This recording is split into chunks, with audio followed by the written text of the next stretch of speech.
Friends, welcome to study point. आज है 30 जुलाई 2022 और आज की मोस्ट करेंट अफेयर्स स्टार्ट करते हैं। पर उससे पहले कल के क्वेश्चन का रिवीजन करते हैं, क्योंकि रिवीजन करना बहुत ज़रूरी है। तो चलिए फटाफट रिवीजन करते हैं। 2024 के बाद कौन सा देश अंतर्राष्ट्रीय अंतरिक्ष स्टेशन परियोजना से हट जाएगा? तो 2024 के बाद रूस देश अंतर्राष्ट्रीय अंतरिक्ष स्टेशन परियोजना से हट जाएगा। हाल ही में भारत में रामसर साइट सूची में कितने आर्द्रभूमियों को शामिल किया गया है? तो भारत में रामसर साइट सूची में 5 आर्द्रभूमियों को शामिल किया गया है। किस नेशनल पार्क को इंटरनेशनल रेंजर अवार्ड 2022 प्राप्त हुआ है? तो औरंग नेशनल पार्क को इंटरनेशनल रेंजर अवार्ड 2022 प्राप्त हुआ है। हाल ही में किस बोर्ड ने भारतीय अंपायरों के लिए एक नई कैटेगरी A+ पेश की है? तो भारतीय क्रिकेट कंट्रोल बोर्ड ने भारतीय अंपायरों के लिए एक नई कैटेगरी A+ पेश की है। भारत का पहला सर्व महिला सहकारी बैंक कहाँ स्थापित किया जाएगा? तो भारत का पहला सर्व महिला सहकारी बैंक राजस्थान में स्थापित किया जाएगा। BCCI ने किसे अपना टाइटल स्पॉन्सर बनाया है? तो BCCI ने मास्टर कार्ड को अपना टाइटल स्पॉन्सर बनाया है। चेन्नई में हो रहे 44वें चेस ओलंपियाड के थीम सॉन्ग किसने गाया है? तो चेन्नई में हो रहे 44वें चेस ओलंपियाड के थीम सॉन्ग AR रहमान ने गाया है। अंतर्राष्ट्रीय मैग्नो दिवस कब मनाया गया? तो यह 26 जुलाई को मनाया गया। पेटीएम की जगह भारतीय क्रिकेट कंट्रोल बोर्ड का नया टाइटल स्पॉन्सर मास्टर कार्ड कब बना है? पुलिस की उपस्थिति और गश्त की रियल टाइम निगरानी के लिए ऐप आधारित स्मार्ट ई-बीट प्रणाली किस राज्य ने शुरू की है? तो पुलिस की उपस्थिति और गश्त की रियल टाइम निगरानी के लिए ऐप आधारित स्मार्ट ई-बीट प्रणाली हरियाणा राज्य ने शुरू की है। अब आज के क्वेश्चन से शुरुआत करते हैं। पहला क्वेश्चन है कि वर्ष 2022 में किस थीम के साथ वर्ल्ड हेपेटाइटिस डे मनाया गया है? तो वर्ष 2022 में आंसर है option number D, bringing hepatitis care closer to you. इस थीम के साथ वर्ल्ड हेपेटाइटिस डे मनाया गया है। यह जो है कि हर साल 28 जुलाई को मनाया जाता है। यह दिवस हर साल 28 जुलाई को मनाया जाता है। इस दिवस को मनाने का उद्देश्य क्या है? तो लोगों को इस बीमारी के प्रति जागरूक करना, और इसके लिए एक टारगेट रखा गया है, एक एम रखा गया है वर्ल्ड हेल्थ ऑर्गेनाइजेशन की तरफ से कि इसे 2030 तक खत्म करने का लक्ष्य रखा गया। ये डेट आपको याद रखना है, साल 2030 तक इसे खत्म करने का लक्ष्य रखा गया है। और थीम तो आपको अभी पढ़ा आपने, bringing hepatitis care closer to you, hepatitis देखभाल को अपने करीब लाना है। यह जो है इसकी शुरुआत हुई 2008 में शुरुआत हुई। नोबेल पुरस्कार विजेता वैज्ञानिक डॉक्टर बारूक ब्लमबर्ग की जयंती को चिन्हित करने के लिए भी मनाया जाता है, डॉक्टर बारूक ब्लमबर्ग की जयंती को। कुछ वायरल हेपेटाइटिस के बारे में जानते हैं, जो कि लीवर की सूजन के कारण होता है, जिससे गंभीर बीमारी और लीवर कैंसर होता है। इस चीज़ की जागरूकता बढ़ाने के लिए मनाया जाता है। वायरस के 5 प्राथमिक स्ट्रेन हैं, A, B, C, D और E। आइए और कुछ दिवस के बारे में जानते हैं जो जुलाई महीने में होता है। 1 जुलाई को GST दिवस, 1 जुलाई को राष्ट्रीय चिकित्सक दिवस, 2 जुलाई को अंतर्राष्ट्रीय सहकारिता दिवस, 3 जुलाई को अंतर्राष्ट्रीय प्लास्टिक बैग मुक्त दिवस, 11 जुलाई को विश्व जनसंख्या दिवस, 12 जुलाई को विश्व मलाला दिवस, 15 जुलाई को विश्व युवा कौशल दिवस, 18 जुलाई को अंतर्राष्ट्रीय नेल्सन मंडेला दिवस, 20 जुलाई को अंतर्राष्ट्रीय शतरंज दिवस, 20 जुलाई को अंतर्राष्ट्रीय चंद्रमा दिवस, 22 जुलाई को विश्व मस्तिष्क दिवस, 24 जुलाई को राष्ट्रीय आयकर दिवस और 26 जुलाई को कारगिल विजय दिवस मनाते हैं। अब नेक्स्ट क्वेश्चन की ओर चलते हैं। दूसरा क्वेश्चन है कि हाल ही में इंग्लैंड के लीसेस्टर क्रिकेट ग्राउंड का नाम भारत के किस क्रिकेटर के नाम पर रखा गया है? तो इसका आंसर है ऑप्शन नंबर सी, इंग्लैंड के लीसेस्टर क्रिकेट ग्राउंड का नाम भारत के सुनील गावस्कर के नाम पर रखा गया है। इससे पहले भी इंग्लैंड में रखे जाने से पहले भी अमेरिका के जो कैंटकी इलाका है, कैंटकी स्टेडियम है, वहाँ पर भी सुनील सुनील गावस्कर के नाम से पहले से ही एक मैदान है और ये क्रिकेटर जो है टेस्ट क्रिकेट में 10,000 रन बनाने वाले पहले क्रिकेटर हैं। 10,000 रन बनाने वाले पहले क्रिकेटर हैं और इनको भारतीय क्रिकेट में एक निश्चित ऊंचाई तक ले जाने में इनका अपार योगदान रहा है। तो इस योगदान को सम्मानित करने के लिए इनके नाम से स्टेडियम का नाम रखा गया है। अमेरिका के केंटकी में तो रखा गया, इसके अलावा तंजानिया के जांजीबार में भी रखा गया और अब इंग्लैंड में रखा गया। यानी इनका नाम 3 जगह, एक अमेरिका में, तंजानिया में और अब इंग्लैंड में उन्हें एक बड़ा सम्मान मिला है। इंग्लैंड में अब उन्हें एक यह बड़ा सम्मान मिला है जो इस स्टेडियम को नया नाम मिलेगा। तीसरा क्वेश्चन करते हैं, ग्रामीण आबादी वाले क्षेत्रों के बीच स्वास्थ्य सेवाओं में बेहतर सुधार लाने के लिए किस राज्य सरकार ने फैमिली डॉक्टर प्रोजेक्ट लागू करने का निर्णय लिया है? तो इसका आंसर है option number A, Andhra Pradesh राज्य। ग्रामीण आबादी वाले क्षेत्रों के बीच स्वास्थ्य सेवाओं में बेहतर सुधार लाने के लिए आंध्र प्रदेश राज्य सरकार ने फैमिली डॉक्टर प्रोजेक्ट, स्वास्थ्य सेवा में सुधार लाने के लिए फैमिली डॉक्टर प्रोजेक्ट लागू करने का निर्णय किया है। यह कहाँ पर होगा? विशाखापट्टनम जिले के पद्मनाभम मंडल में फैमिली डॉक्टर प्रोजेक्ट को लागू करने का निर्णय लिया है। इस प्रोजेक्ट के तहत क्या करना होगा? इस प्रोजेक्ट के तहत मतलब आंध्र प्रदेश के वार्ड और ग्राम सचिवालय में लोगों की स्वास्थ्य आवश्यकताओं की देखभाल के लिए पीएचसी में एक डॉक्टर को उपलब्ध कराया जाएगा। प्राथमिक स्वास्थ्य केंद्र में एक डॉक्टर उपलब्ध होंगे। बात है आंध्र प्रदेश, तो इस राज्य के बारे में कुछ जानते हैं। आंध्र प्रदेश की स्थापना 1 नवंबर 1956 को, राजधानी अमरावती, मुख्यमंत्री हैं वाईएस जगन मोहन रेड्डी, गवर्नर हैं विश्वभूषण हरिचंदन, न्यायाधीश हैं प्रशांत कुमार मिश्रा, लोकसभा सीट 25, राज्यसभा सीट 11। 1 अक्टूबर 1953 को आंध्र प्रदेश भाषा के आधार पर गठन होने वाला पहला राज्य बना था। आंध्र प्रदेश के श्रीहरिकोटा में सतीश धवन स्पेस सेंटर है। कोलेरू झील और पुलिकट झील आंध्र प्रदेश की प्रमुख झीलें हैं। नागार्जुन सागर बांध कृष्णा नदी पर स्थित है और यह भी आंध्र प्रदेश में स्थित है। आंध्र प्रदेश के 5 पड़ोसी राज्य हैं, उड़ीसा, छत्तीसगढ़, कर्नाटक, तमिलनाडु और तेलंगाना। नागार्जुन सागर टाइगर रिजर्व यह भी आंध्र प्रदेश में स्थित है। किस राज्य की समुद्री तट की रेखा दूसरी सबसे लंबी है?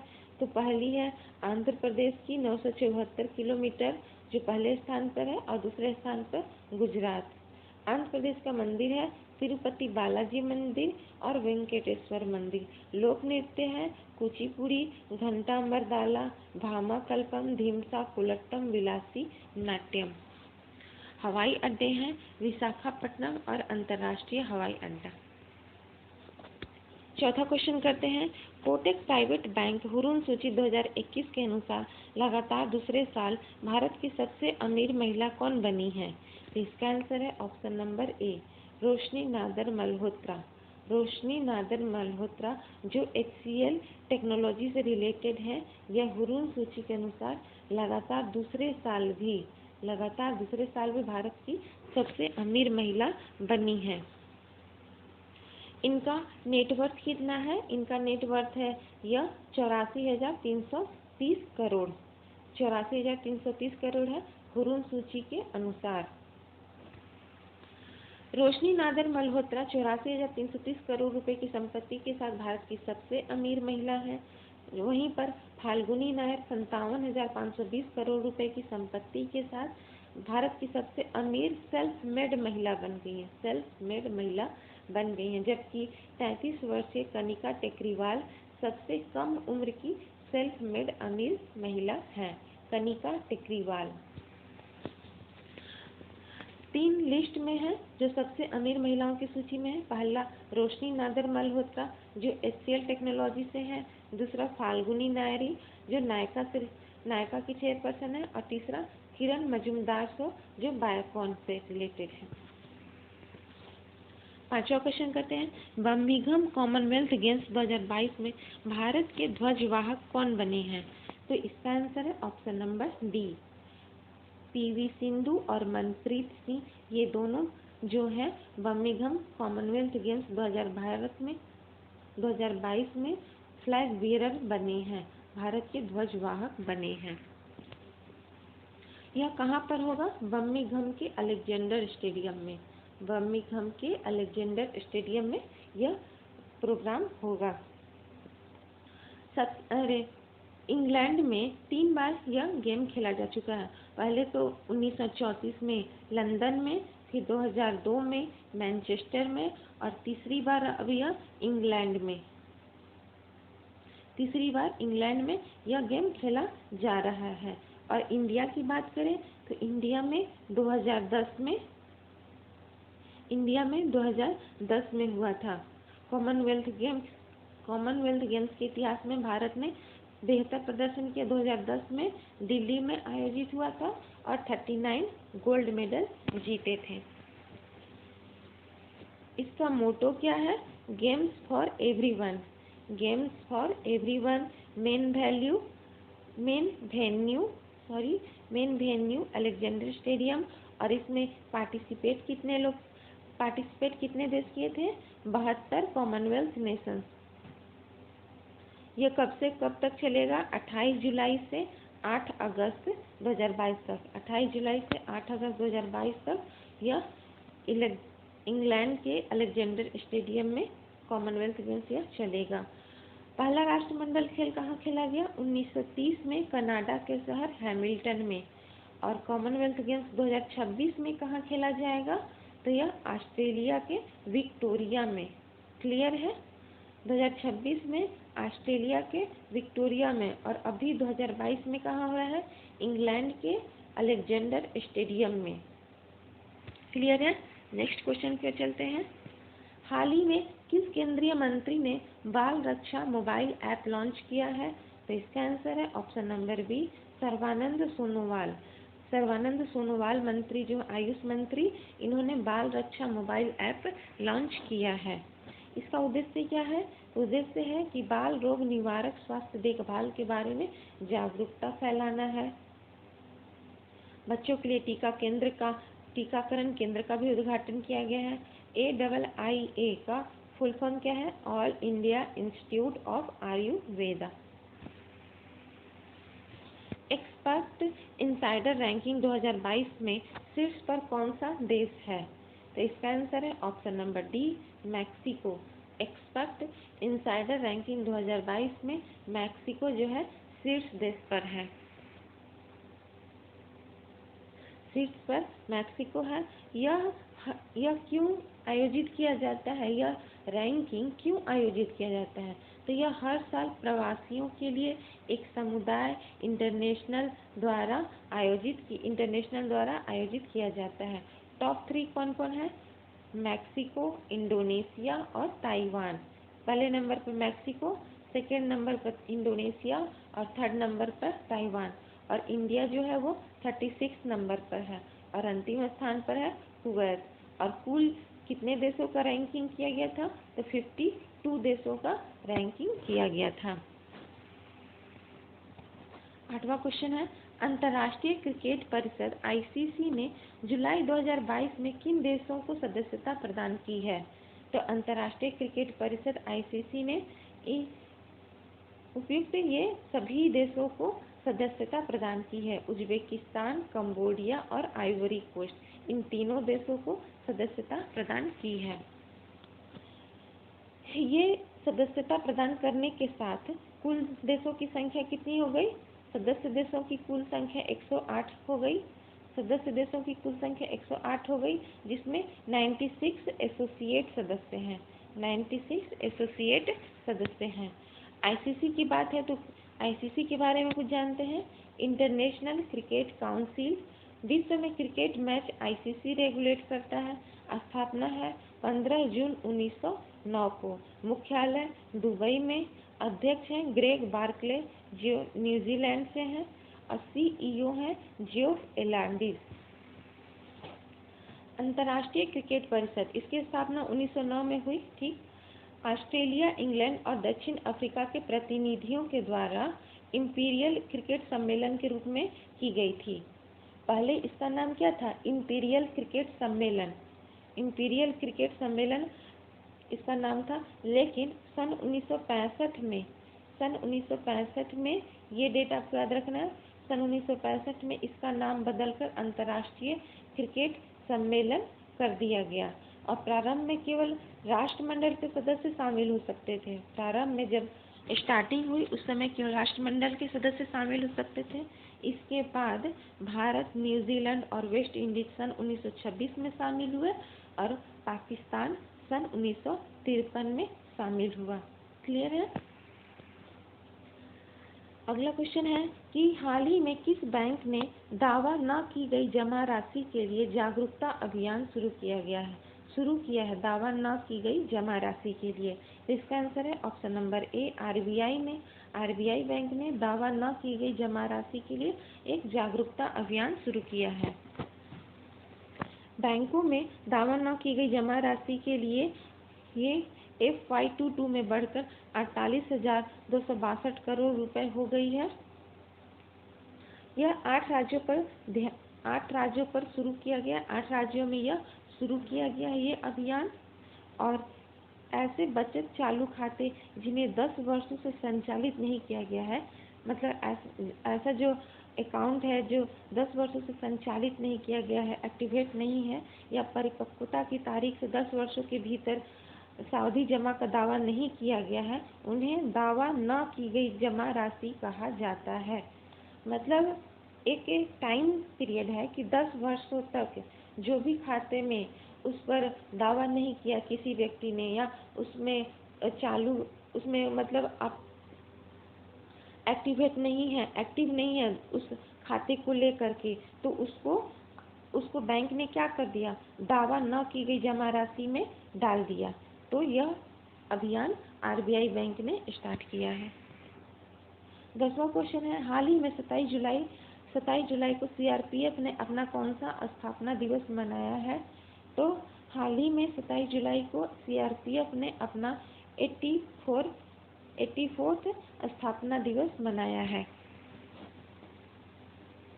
यह भारत का सबसे बड़ा केंद्रीय सशस्त्र पुलिस बल है। केंद्रीय रिजर्व पुलिस बल कानून और व्यवस्था बनाए रखने और उग्रवादी विरोधी अभियानों में सहायता करता है। सीआरपीएफ का फुल फॉर्म है सेंट्रल रिजर्व पुलिस फोर्स। इसकी स्थापना हुई 27 जुलाई 1939 को। मुख्यालय है न्यू दिल्ली और महानिदेशक है कुलदीप सिंह। 11वां क्वेश्चन है, विश्व प्रकृति संरक्षण दिवस 2022 कब मनाया गया? विश्व प्रकृति संरक्षण दिवस, वर्ल्ड नेचर कंजर्वेशन डे। इसका आंसर है ऑप्शन नंबर डी, 28 जुलाई को विश्व प्रकृति संरक्षण दिवस मनाया गया। प्रत्येक वर्ष 28 जुलाई को ही मनाते हैं। इस दिवस को मनाने का उद्देश्य क्या है? तो वनस्पतियों और जीव, वनस्पति, प्राकृतिक संसाधन के संरक्षण के बारे में लोगों के बीच जागरूकता पैदा करना कि ये हमारे कितने काम आते हैं, इनकी उपयोगिता के बारे में बताना। इसलिए यह 28 जुलाई को मनाया जाता है। और इसकी थीम क्या है? Living sustainably in harmony with nature. 12वां क्वेश्चन है, नोबेल शांति पुरस्कार विजेता डेविड ट्रिम्बल का 77 वर्ष की आयु में निधन हो गया। इनका संबंध किस देश से था? तो नोबेल शांति पुरस्कार विजेता डेविड ट्रिम्बल का जो निधन हुआ, इनका संबंध आयरलैंड देश से था। तो फ्रेंड्स, आपको आज के मेरे सिलेक्ट किए हुए क्वेश्चन कैसे लगे? आपको ये वीडियो कैसा लगा? प्लीज़ कमेंट करके बताएं और प्लीज़ मेरे चैनल को लाइक करें, शेयर करें और सब्सक्राइब करें। और आपका ये वीडियो देखने के लिए बहुत बहुत धन्यवाद।